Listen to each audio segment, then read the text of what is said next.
In the mystical realm of Elysion, under the pastel hues of the twilight sky, the three sisters stood united in solemnity. The ancient tree of memories, which had stood tall and witnessed countless seasons of their lives, countless ages of the world before, had withered away, its once vibrant leaves now scattered around its base. Lara, the middle child, was always the pillar of strength for her siblings. Today, however, her adventurous spirit was weighed down by the sight before them. Lara, the eldest, had sung of the tree's legends for the whole of her life. Her soul resonated with its memories of olden days. The declining tree imparted a melancholic lullaby on her lips. She wrapped an arm around Lara, offering comfort and intoning words of remembrance. Callista, the youngest, felt the tree's pain deeply. Known for her affinity with the land, she knelt, touching the tree's ancient bark and feeling and seeing its stories, its joys, and its sorrows. She lived a new story with each touch of the pieces of the tree's shattered whole. The sisters comforted one another. They stood, bound by their love and a shared grief for the magnitude of loss. This was not just for them but for everyone. While the physical form of the tree of memories had succumbed, they pledged to keep its essence alive. By telling its tales, singing its songs, and sharing its visions, the spirit of the tree would persist.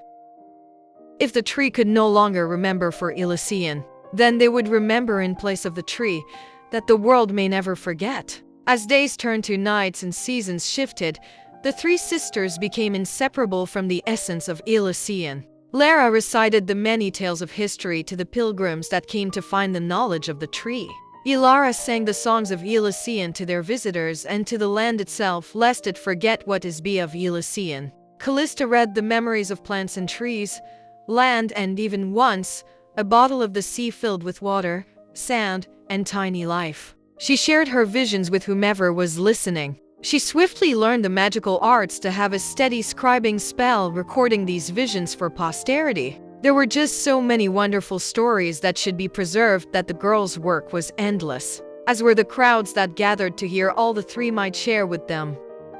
They never wavered in their devotion to their cause. The land, in return for their dedication, cared for them. It started with food, clothing, and shelter. Later, it began to whisper ancient secrets and stories to them, filling in gaps in their own memories. The winds carried tales of today, adding new memories to the ones the girls guarded. The rivers sang lullabies of civilizations, heroes, and battles past. Even the tiniest pebbles had stories to tell, and they were brought to them from far and wide.